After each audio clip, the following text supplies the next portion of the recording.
Pressão total na CNN. Você vai ver agora como o Renan Santos reagiu ao ser questionado sobre os assuntos mais polêmicos da semana. Principalmente a pauta que deve dominar os próximos dias, até as eleições, que tem sido uma bandeira do Palácio do Planalto, ali dentro do Congresso Nacional também, que é o fim da escala 6x1. Eu gostaria de saber qual a opinião do senhor, né, enquanto pré-candidato, se tem partes que lhe agrada ou não, e como tem sido aconselhado também né, os deputados e senadores, não necessariamente do partido, que é um partido novo, mas que, né, do antigo MBL, que andam junto com o senhor nessa esfera política, digamos assim. Eu não fujo de perguntas dessa, e eu digo isso porque eu fico vendo o meu concorrente no campo da direita, o Flávio Bolsonaro, avisar que ele não tem nenhuma posição sobre nada em termos econômicos, né? E lógico, ele tem medo de perder voto e isso trai o eleitor dele. O Flávio Bolsonaro não tem coragem de falar sobre isso. Nós somos contra essa alteração à lei e eu aviso para o trabalhador que está assistindo essa entrevista, você está sendo enganado. A discussão não é se você vai trabalhar mais ou menos recebendo o mesmo dinheiro. A discussão é se vai passar um projeto e aí você não terá mais o seu emprego. É basicamente isso. Porque nós já temos um país que está fora das cadeias globais de produção. Ou seja, as empresas brasileiras estão sendo tiradas dos processos internacionais de fazer um carro, de fazer um equipamento para um celular. A gente está ficando isolado e estamos primarizando a economia. Ou seja, a gente está vendendo soja, minério de ferro. Nós estamos ficando um país com empregos que pagam menos. Em vez de a gente gerar mais produtividade e capacidade de competir com o mundo, nós diminuímos isso. Então, nosso juros é super alto, a gente cobra um monte de imposto e a gente ilude o trabalhador. Olha, você pode trabalhar menos e ganhar a mesma coisa. Eu vou avisar o trabalhador. É mentira. É mentira. Estão te enganando, estão te enrolando. O Lula está fazendo isso. Igual ele falou que a taxa da blusinha não ia aumentar o preço das mercadorias, só para ele ganhar o voto, te iludindo na eleição e vencer a eleição. E a direita, que deveria ser corajosa, fazer oposição, não tem coragem de enfrentar. Aí, muito provavelmente, eles vão votar favorável. Ainda vão avisar assim, olha, não caímos no truque do PT. Só que milhões de pessoas podem perder emprego, empresas brasileiras podem perder competitividade, o empresário brasileiro perde força, mas em compensação a direita não caiu no truque da esquerda. Eu não consigo acreditar nisso. Eu não consigo acreditar numa política que não seja, assim, brutalmente honesta e sincera. Então eu posso perder votos com o que eu estou falando aqui, mas eu prefiro que perder o voto, falando a verdade, do que ganhar o voto e depois eu ter que fingir que eu meti o louco no período eleitoral. Eu não acredito nisso. Isso me remete a uma comparação que você mesmo, que o senhor mesmo já fez, com Javier Milei, com o que foi a campanha dele na Argentina e o que tem sido o governo dele, a forma dele de governar. O quanto que um governo Renan Santos seria uma versão brasileira de Javier Milei? O que o senhor admira e o que o senhor faria melhor do que Javier Milei tem feito na Argentina? É uma grande pergunta, Yuri, porque ele pegou um país quebrado e um país sem esperança. E acho que a virada da esperança na Argentina começou na vitória da Copa do Mundo. Aí, para mim, seria muito bom se o Brasil ganhasse, para a gente ter uma virada de esperança no Brasil.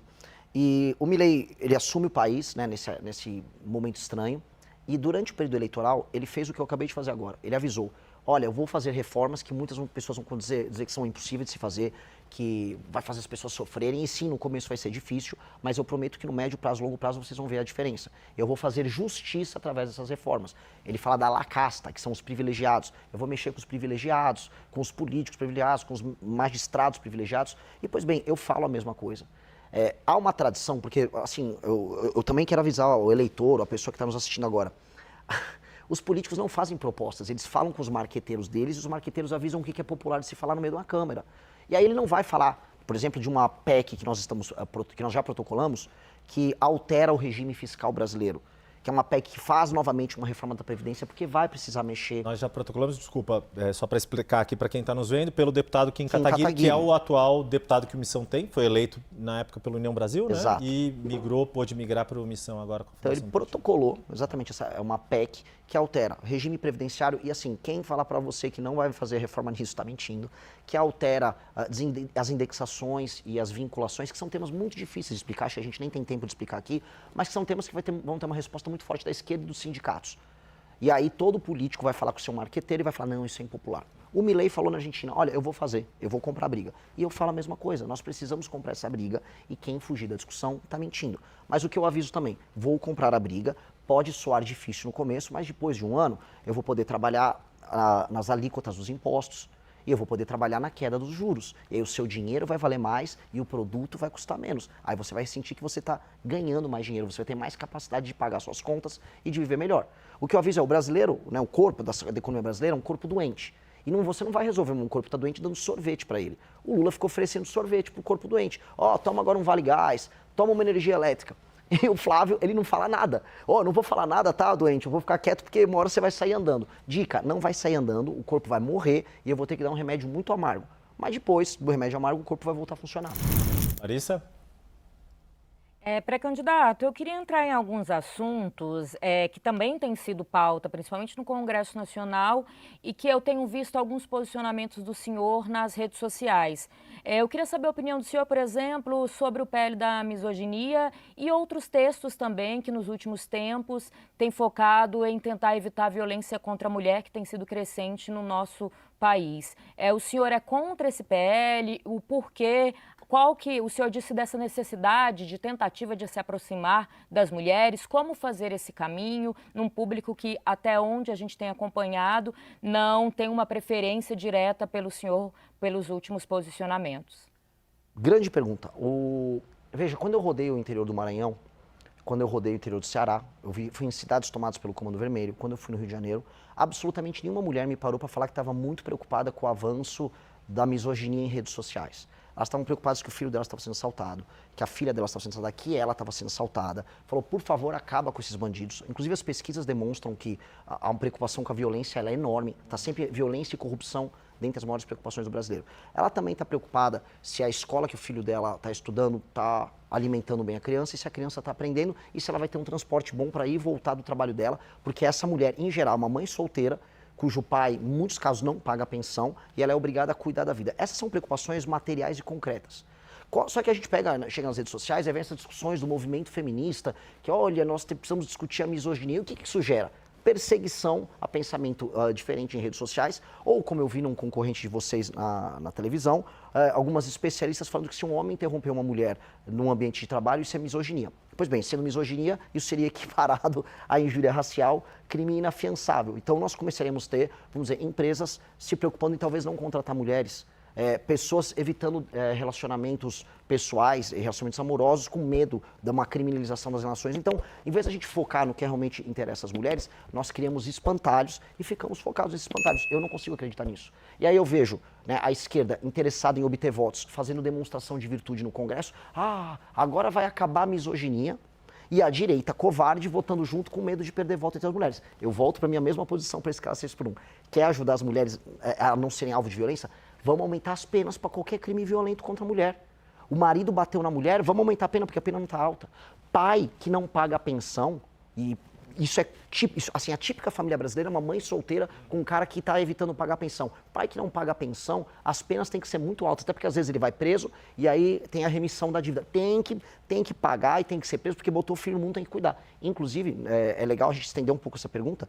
Há um estudo da FGV de 2007 que mostra que os rapazes que cometem crime no Brasil são filhos de famílias que não têm a presença paterna. Ou seja, o pai não está presente com essa criança, ainda gera um menino que acaba sendo disfuncional e acaba cometendo crimes violentos, perpetuando um ciclo de violência. Então, a mulher sofre muito nisso. Então, vamos atingir essas áreas? Vamos atingir áreas que são centrais para melhorar a qualidade de vida da mulher? Eu prefiro fazer isso do que só fazer esse discursinho meio bonitinho, que para mim não vale nada. Então, para ver se eu entendi, quer dizer, na base de aumentar a punição para qualquer homem que cometa qualquer tipo de crime contra a mulher, em especial nesses casos envolvendo violência doméstica, familiar. Exato, e um agravante sobre um problema que aflige as mulheres, que são as mães solteiras, que é o fato do marido evadir do pagamento da pensão e não estar presente na criação da criança. Isso é um problema social gigantesco. Eu volto a colocar, isso é a base do nosso problema de violência. A gente fala, como resolver a segurança pública? Tem que botar a polícia, tem que destruir as facções? Tem. Só que quem é a força de reposição, quem é a mão de obra barata que o crime vai buscar? É um menino que quase sempre tem um pai ausente. Vulnerável, não tem um exemplo masculino. E a correlação, inclusive, entre a ausência de pai e cometimento de crime por esse jovem é maior do que, por exemplo, desigualdade social. Para a gente ver o quão grande é esse impacto. Então, nós temos que corrigir isso. Homem vagabundo que não quer pagar a pensão da mulher ou quer abandonar a criança, esse cara a gente vai atrás dele. Precisa ir. O senhor mencionou a questão aí do combate ao crime organizado e também tem sido uma referência que o senhor sempre tem citado nas políticas de segurança pública, que é o presidente de El Salvador, Nayib Bukele, que se tornou uma referência que muitas lideranças, principalmente aqui na América Latina, têm citado. Agora, El Salvador é um país incomparavelmente menor do que o Brasil. Acho que, se eu não me engano, o senhor já esteve, inclusive, em El Salvador? Não chegou a estar. O Renato Batista do nosso time teve. Tá. Conversou, inclusive, com o próprio. Perfeito. O que foi, então, aprendido desta conversa do Renato, da sua equipe, com o presidente de El Salvador, que é, de fato, aplicável aqui no Brasil? E como que, na sua avaliação, mesmo que o presidente da República tenha uma postura mais incisiva, mais dura contra o crime, como articular isso, sendo que a segurança é uma responsabilidade de 27 governadores dos mais variados matizes, trajetórias, origens e realidades locais? Outra pergunta que ela é muito complexa e eu vou responder da forma mais clara possível. A primeira coisa que o Bukele fez foi quebrar a imaginação que nós temos na América Latina. Ele mudou no país dele, mas isso existe no México, na Colômbia, no Peru, no Brasil, que é a ideia de que você vai conviver pro resto da vida com o crime organizado. Portanto, tua casa tem que ter um muro, portanto, teu carro tem que ter um isso-filme, você tem que ter medo de andar com o celular. A América Latina aceitou que ela é controlada pelo crime. Então, a primeira coisa que ele mudou foi, não, eu posso destruir isso. E a gente ouve sempre dos especialistas, é impossível destruir, não dá, olha, temos que conviver, nós temos que aceitar que o Oruan vai fazer uma música, vai tocar no Spotify, o filho do Marcinho VP, e o filho do Marcola também agora é artista. Então, a negação dessa aceitação, ou seja, a mudança na cabeça das pessoas, foi a primeira coisa que ele fez. E ele gerou o resultado, ele aumentou as penas, ele colocou, né, algo que é permitido na Constituição de El Salvador, que é um estado de exceção, que permitia que a polícia e as Forças Armadas agissem de maneira enfática. Ele tratou as facções criminosas como organismos anômalos, como terroristas, ou seja, ele teve uma lei especial, criou o famoso Secote, que custou coisa de 500 milhões de reais, fazendo a conversão, que é um super presídio lá em El Salvador, e aí ele destruiu eles e hoje El Salvador é um lugar muito, mas muito seguro. Outras nações, por exemplo, no leste asiático, apresentam também leis muito duras contra o crime organizado e apresentam, a despeito de terem sido pobres há muito tempo, qualidade de vida e números ligados a homicídios e roubo muito menores do que o Brasil. Então, ir por esse caminho, e eu posso falar de nações maiores do que El Salvador, eu posso falar da China, que é gigantesca, que apresenta, vamos dizer, leis penais quase tão duras quanto El Salvador, num estado de exceção, mostram que a gente tem esse caminho de enfrentamento. A questão é que a gente simplesmente não está tentando. E nós temos que tentar, porque nós temos que parar de aceitar que nós temos que esconder o celular quando a gente anda na rua, que uma mulher tem que ter medo de sair do ônibus e chegar até a casa dela. A gente não tem que ter medo de nada. Assim como nós temos que tirar da nossa cabeça a ideia de que cidades têm que ter favelas, que a favela faz parte da nossa personalidade, que a pobreza faz parte da nossa identidade, que nós temos que ter, sei lá, um pé de meia para a criança ir para a escola. Isso é tudo loucura. E a gente aceitou que a gente tem que viver uma vida de louco. Então, nós temos que endereçar essas grandes questões com a mesma missão que o Bukele entrou. Eu vou acabar com o crime organizado, com as medidas duras que ele adotou e com a nossa capacidade bélica, nós temos através das polícias e da inteligência com o COAF e Polícia Federal. Nós temos que endereçar a questão dos investimentos estatais para acabar com a favela, que é o lugar em que o crime, infelizmente, domina as pessoas. A gente está falando de praticamente 50 milhões de pessoas que vivem sob a interferência direta do crime organizado. E mudar a imaginação do brasileiro de que é possível viver num lugar que é muito bonito e que pode ser feliz. Hoje nós temos um Brasil que tem um potencial enorme, mas é um país triste, cujas cidades são feias. As cidades do Brasil são horríveis. Todas as casas são muradas, as ruas são abandonadas e as pessoas têm medo de andar. Então, essa mudança cabe ao Poder Executivo. Esse é um papel do presidente. E aí, te respondendo sobre a articulação, de maneira muito simples. Há governadores que tentaram já fazer esse enfrentamento, mas eles são submetidos a uma lei penal e às leis de execução penal, que são prerrogativa do Congresso Nacional e da Presidência da República alterar. Então, quando tentaram as UPPs no Rio de Janeiro, por mais que tenha sido uma iniciativa boa, no fim do dia, se não alterasse as leis penais e o Código de Processo Penal, não resolvia nada.